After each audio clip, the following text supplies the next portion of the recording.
જય માતાજી.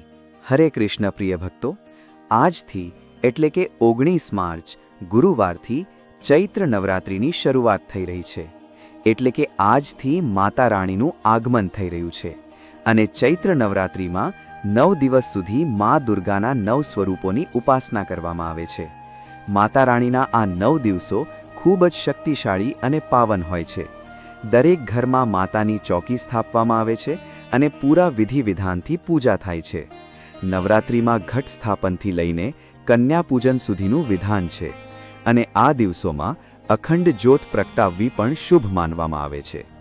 મા ભગવતીના ભક્તો 9 દિવસ સુધી વ્રત રાખે છે અને પછી 9મી કે 10મીના દિવસે હવન કર્યા પછી ઉપવાસ છોડે છે.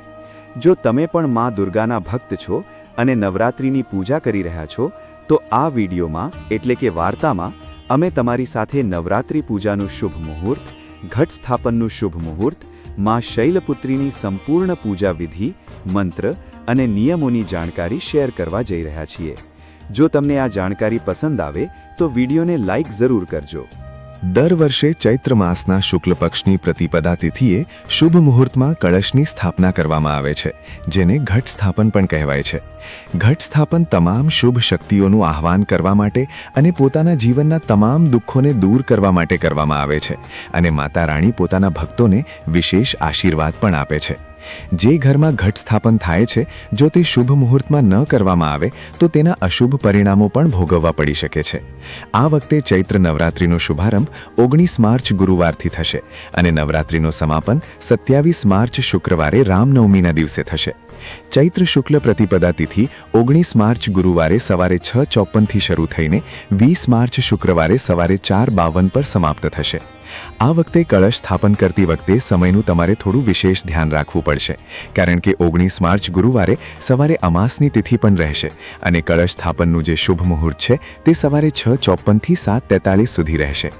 જો તમે આ શુભ મુહૂર્તમાં સ્થાપના નથી કરી શકતા તો બીજું અભિજીત મુહૂર્ત રહેશે, જે બપોરે 12:10થી 12:58 સુધી રહેવાનું છે. અભિજીત મુહૂર્તને ઘટ સ્થાપન માટે ખૂબ જ શુભ મુહૂર્ત માનવામાં આવે છે. અમાસ તિથિ ગુરુવારના દિવસે સવારે 6:53 સુધી રહેશે. તો ધ્યાન રાખજો, સવારે 6:53 સુધી તમે ઘટ સ્થાપન કરવાનું ટાળજો, કારણ કે અમાસ તિથિમાં ઘટ સ્થાપન કરવું યોગ્ય નથી મનાતું. આ દિવસે શુભ યોગ સવારે 4:01 સુધી રહેશે. ત્યારબાદ શુક્લ યોગ શરૂ થશે. રાહુકાળ બપોરે 1:30 વાગ્યાથી 3 વાગ્યા સુધી રહેશે. આ વખતે નવરાત્રિમાં પંચકનો યોગ પણ બનેલો છે. જો કે પંચક 16 માર્ચ સોમવારથી શરૂ થઈ ચૂક્યા છે, જે રાજપંચક છે. પંચકની સમાપ્તિ 21 માર્ચની વહેલી સવારે થઈ જશે અને આ સમયે ખરમાસ પણ ચાલી રહ્યો છે. એવામાં માતાની પૂજા કરતી વખતે તમારે કેટલીક બાબતોનું ધ્યાન રાખવું જરૂરી છે, જેથી પૂજા કે રાખેલા ઉપવાસનું સંપૂર્ણ ફળ તમને પ્રાપ્ત થઈ શકે.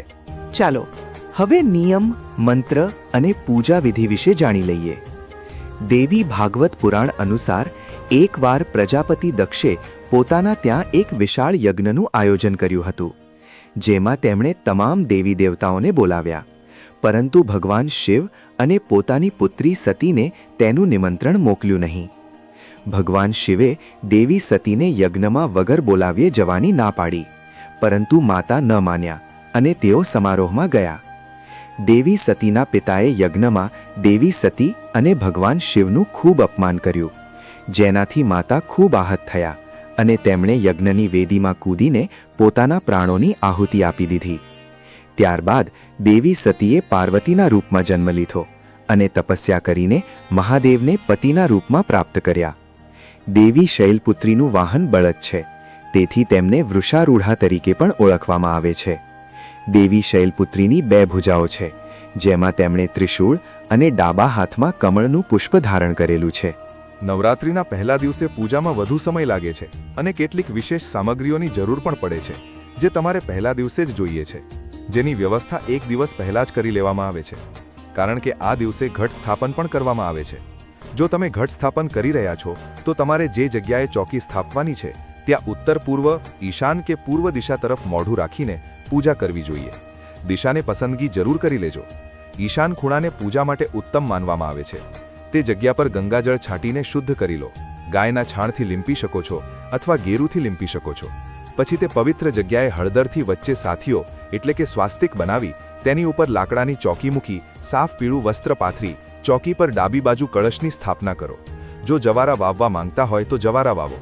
કળશની અંદર એક સોપારી, હળદરનો ગાંઠિયો, એક સિક્કો, લવિંગની જોડી, દૂર્વા, અક્ષત અને થોડું અત્તર નાખો. કમળ કાકડી પણ નાખી શકો છો. તેની ઉપર આંબાના કે અશોકના પાન લગાવી પાણીવાળું નારિયેળ એક પૂર્ણ પાત્ર એટલે કે ધાન્ય ભરેલું પાત્ર પર આડું રાખીને મૂકવાનું છે. નારિયેળને ઊભું રાખીને સ્થાપિત કરવાથી રોગ અને શત્રુઓમાં વૃદ્ધિ થાય છે. તેથી નારિયેળ રાખતી વખતે આ વાતનું વિશેષ ધ્યાન રાખજો. નારિયેળ પર કોઈ સાફ લાલ વસ્ત્ર કે ચુંદડી લપેટો અને તેની ઉપર નાળા છડી એટલે કે કલાવો બાંધીને જ તમારે કળશ પર સ્થાપિત કરવું જોઈએ. ત્યારબાદ ચોકીની વચ્ચે થોડી જગ્યા છોડીને એક દીવો પ્રગટાવીને રાખો. અને જો તમે અખંડ જ્યોત પ્રગટાવવા માંગતા હોવ તો મંદિરમાં માતાની પ્રતિમા અને ગણેશ ભગવાનની સ્થાપના કર્યા પછી તમે અખંડ જ્યોત પ્રગટાવી શકો છો. અખંડ જ્યોતને એકવાર સ્થાપિત કર્યા પછી કે પ્રગટાવ્યા પછી તે દીવાને ત્યાંથી ખસેડવાનો હોતો નથી. તે જ રીતે કળશને પણ પૂરા 9 દિવસ સુધી એમ જ બિરાજમાન રાખવાનો હોય છે. વચ્ચે વચ્ચે હલાવવામાં આવતો નથી. જો કે વચ્ચે વચ્ચે જો તમે જવારા વાવ્યા હોય તો તેમાં જળ જરૂર છાંટવામાં આવે છે, જેથી લીલાછમ જવારા ઉગીને આવે. ગણેશ ભગવાનની પૂજા વગર પૂજા અધૂરી હોય છે. તેથી સૌથી પહેલાં ગૌરી ગણેશની સ્થાપના કરો, પછી માં દુર્ગાની પ્રતિમા કે તસવીરની સ્થાપના કરો. કારણ કે પ્રથમ દિવસ માં શૈલપુત્રીને સમર્પિત હોય છે, તો માં શૈલપુત્રીની પૂજા કરો. પહેલાં ગણેશ ભગવાનને સ્નાન કરાવી, તિલક લગાવી, તેમને પુષ્પ વગેરે અર્પણ કરો. પછી માં શૈલપુત્રીને સ્નાનનો ભાવ કરાવો અથવા તમે પંચોપચાર પૂજા કરી શકો છો. જો વધુ સમય હોય તો ષોડશોપચાર પૂજા પણ તમે માં શૈલપુત્રીની કરી શકો છો. માં શૈલપુત્રીને સ્નાન કરાવ્યા પછી તમે તેમને તિલક કરો. રોલી, કુમકુમ, હળદર, અક્ષત અર્પણ કરો. માતાને લાલ પુષ્પ અર્પણ કરો. આ સિવાય માતાને સફેદ પુષ્પ પણ અર્પણ કરી શકાય છે.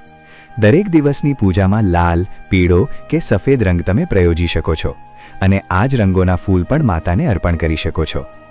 માં શૈલપુત્રી વૃષભ એટલે કે બળદની સવારી કરે છે, તેથી તેમને વૃષારૂઢા પણ કહે છે. એટલા માટે માં શૈલપુત્રીની સાથે સાથે નંદી બળદનું પૂજન પણ કરો. માતાની પ્રતિમામાં જે પણ નંદી છે તેમને તિલક કરો અને પ્રણામ કરો. શૈલપુત્રી માતાને શૃંગારની સામગ્રી અર્પણ કરો, જેમ કે બંગડી, બિંદી, મહેંદી, કાજળ, ચુંદડી અને વસ્ત્ર સ્વરૂપે નાળા છડી અર્પણ કરો. તાજા પુષ્પ અર્પણ કર્યા પછી હવે હાથ જોડીને માં શૈલપુત્રીનું આહ્વાન કરો. ધ્યાન ધરો. ધૂપ દીપ પ્રગટાવીને રાખો. જો તમે આખા 9 દિવસના ઉપવાસ કરી રહ્યા છો અથવા માત્ર પહેલો અને 8મો કે 9મો ઉપવાસ કરવા માંગો છો અથવા માત્ર પૂજા જ કરી રહ્યા છો અને વ્રત રાખવા સમર્થ નથી, તો તે પ્રકારનો સંકલ્પ પણ તમે લઈ શકો છો. જો તમારે દુર્ગા સપ્તશતીનો પાઠ જાતે કરવો હોય તો પુસ્તકને પણ ચોકી પર રાખો અને પુસ્તકનું પણ પૂજન કરો. ત્યારબાદ જ દુર્ગા સપ્તશતીનો પાઠ વિધિપૂર્વક શરૂ કરવો જોઈએ. માં શૈલપુત્રીની પૂજા કર્યા પછી હાથ જોડીને સંકલ્પ લો કે આજથી તમે ચૈત્ર નવરાત્રિના વ્રત પ્રારંભ કરવા જઈ રહ્યા છો. તમે તમારું નામ, કુળ, ગોત્ર, દેવી દેવતાનું નામ લો. જે શહેર કે ગામમાં તમે રહો છો તેનું નામ લો અને પછી સંકલ્પિત જળ જે તમે સંકલ્પ લેતી વખતે હાથમાં અક્ષત, પુષ્પ કે જળ રાખ્યું છે તેને ભૂમિ પર છોડી દો. ત્યારબાદ માં શૈલપુત્રીના વિશેષ મંત્રો જેવા કે સ્તુતિ મંત્ર, ધ્યાન મંત્ર, આહ્વાન વગેરેનો ઉચ્ચારણ કે જાપ કરવાનો છે. પછી માં શૈલપુત્રીની કથાનો પાઠ કે શ્રવણ કરવું જોઈએ. શ્રી દુર્ગા સપ્તશતીના પાઠ વાંચવા કે સાંભળવા જોઈએ. સૌથી અંતમાં કપૂર પ્રગટાવી આરતી ઉતારો અને માતાને દૂધમાંથી બનેલી મીઠાઈનો ભોગ ધરાવવો જોઈએ. ઘરે બનાવેલી શુદ્ધ મીઠાઈનો ભોગ લગાવો. જો દૂધની મીઠાઈ ન હોય તો દૂધમાં ખાંડ કે સાકર નાખીને તેનો ભોગ ધરાવી શકો છો.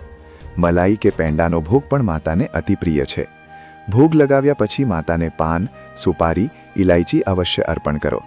કપૂર પ્રગટાવી જ્યારે આરતી ઉતારો તો તેમાં લવિંગની એક જોડી જરૂર નાખો અને પછી તે આરતીને આખા ઘરમાં ફેરવવી જોઈએ.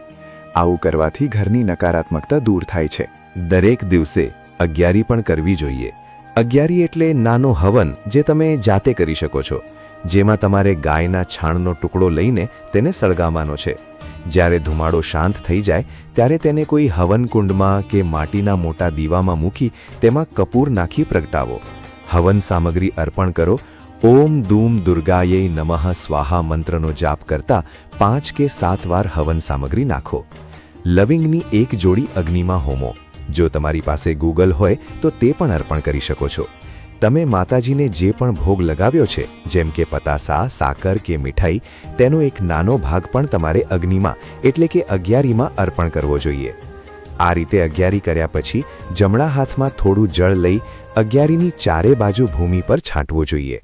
પછી હાથ જોડીને માં શૈલપુત્રીને સાચા મનથી પ્રાર્થના કરવી જોઈએ કે તેઓ તમારી પૂજા, પાઠ, કથા શ્રવણ અને મંત્ર જાપને સ્વીકારે. પૂજાપાઠમાં કોઈ ભૂલ થઈ ગઈ હોય તો માતા રાણી તમને ક્ષમા કરી દે. આવી ક્ષમા પ્રાર્થના દરરોજ સવાર સાંજની પૂજા પછી જરૂર કરો. ત્યારબાદ જો વ્રત રાખવા માંગતા હો તો વ્રત રાખો. સાંજના સમયે ફરી એકવાર વિધિ વિધાનથી માં શૈલપુત્રીની પૂજા કરો, ધૂપદીપ પ્રગટાવી આરતી ઉતારો અને ભોગ લગાવો. આ દિવસોમાં માતાને સાત્વિક વસ્તુઓનો જ ભોગ લગાવવો જોઈએ. જો કે એવી માન્યતા પણ છે કે ઉપવાસ તો ભક્તો રાખે છે, તેથી માતાને અનાજનો ભોગ, હલવો, ખીર, પૂરી પણ લગાવી શકાય છે. દરેકની પોતાની શ્રદ્ધા અને નિયમો હોય છે, તે મુજબ તમે પૂજન કરી શકો છો. ચાલો હવે માતાના વિશેષ પૂજન મંત્રો વિશે જાણી લઈએ. માં શૈલપુત્રીનો પૂજા મંત્ર છે ઓમ દેવી શૈલપુત્રયૈ નમઃ. પ્રાર્થના વંદે વાંચિત લાભાય ચંદ્રાર્ધ કૃતશેખરામ વૃષારૂઢામ શૂલધરામ શૈલપુત્રીમ યશસ્વિનીમ. સ્તુતિ મંત્ર યા દેવી સર્વભૂતેષુ માં શૈલપુત્રી રૂપેણ સંસ્થિતા નમસ્તસ્यै નમસ્તસ્यै નમસ્તસ્यै નમો નમઃ.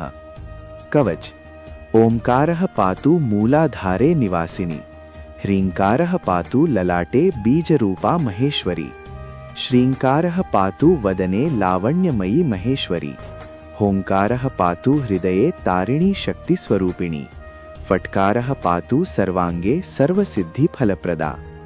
આ મંત્રો સિવાય દરરોજ નવદુર્ગા કવચનો પાઠ પણ કરવો જોઈએ, જે આ પ્રમાણે છે. પ્રથમમ શૈલપુત્રી ચ દ્વિતીયમ બ્રહ્મચારિણી તૃતીયમ ચંદ્રઘંટેતિ કૂષ્માંડેતિ ચતુર્થકમ પંચમમ સ્કંદમાતેતિ ષષ્ઠમ કાત્યાયનીતિ ચ સપ્તમમ કાલરાત્રીતિ મહાગૌરીતિ ચાષ્ઠમમ નવમમ સિદ્ધિદાત્રી ચ નવદુર્ગાઃ પ્રકીર્તિતઃ. અને જે ભક્તો આ મંત્રનું ઉચ્ચારણ કરવા સમર્થ નથી, તેઓ માત્ર ઓમ દૂમ દુર્ગાયૈ નમઃ મંત્રનો જાપ આખી પૂજા દરમિયાન કરી શકે છે. જો નવરાત્રી દરમિયાન મહિલાઓ કે કન્યાઓને માસિક ધર્મ પીરિયડ્સ આવી જાય તો વચ્ચેથી વ્રત છોડવું જોઈએ નહીં. આ સ્થિતિમાં તમે માનસિક રીતે પૂજા કરીને વ્રતના તમામ નિયમોનું પાલન કરી શકો છો, પરંતુ કોઈ પણ પૂજા સામગ્રી કે કળશને સ્પર્શ ન કરો. તમે પરિવારના કોઈ અન્ય સભ્ય પાસે પૂજા કરાવી શકો છો. નવરાત્રિના દિવસોમાં સવારની પૂજા બ્રહ્મ મુહૂર્તથી લઈને સવારે 8 વાગ્યા સુધી અને સાંજની પૂજા સાંજે 6 થી રાત્રે 8 વાગ્યા સુધી કરી લેવી જોઈએ. શ્રી દુર્ગા સપ્તશતીનો પાઠ પણ પહેલા દિવસથી શરૂ કરાય છે, જેમાં પહેલા દિવસે દુર્ગા કવચ, અર્ગલા અને કીલક સ્તોત્ર અને ત્યારબાદ પ્રથમ અધ્યાય વાંચવામાં આવે છે. જો તમને આ જાણકારી ગમી હોય તો કોમેન્ટ બોક્સમાં જરૂર જણાવશો.